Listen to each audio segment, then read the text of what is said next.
நமச்சிவாய வாழ்க, நாதன் தாள் வாழ்க.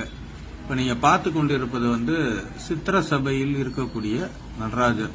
பஞ்ச சபையில சித்திர சபை என்று சொல்லக்கூடிய திருக்குற்றாலத்தில் இருக்கக்கூடிய நடராஜருடைய சித்திரத்தை இப்ப நம்ம கேலண்டரா போட்டிருக்கோம். அந்த பஞ்ச சபையில இந்த சித்திர சபை மிக சூட்சமமான ஒரு சபை. ஏன்னா இந்த சபை வழியாக இறைவன் அருள்வது என்னவென்றால் மறைத்தல் தொழில் என்பதை இறைவன் அருள்கிறார். அதற்கான பல்வேறு தன்மையை அவர் தன் சித்திரத்திலேயே வெளிப்படுத்தி இருக்கிறாங்க. அந்த சடையை பாத்தீங்கன்னா விரிசடை மேலே இருக்கும், அதே போல பனித்த சடையும் சேர்ந்து இருக்கும்.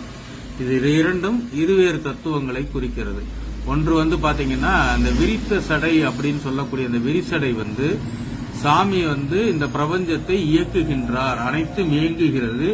அந்த இயக்கத்தோடு நாம் நம்மை அடக்கி, நம் ஆணவத்தை அடக்கி பொருந்திக் கொண்டால் நமக்கு மறைத்தல் என்ற திருவருள் கிடைக்கும். இங்க மறைக்கிறது அப்படின்னா எதை மறைக்கிறார் என்றால் பசு, பதி, பாசம் என்ற 3 பரிமாணம் இருக்கிறது.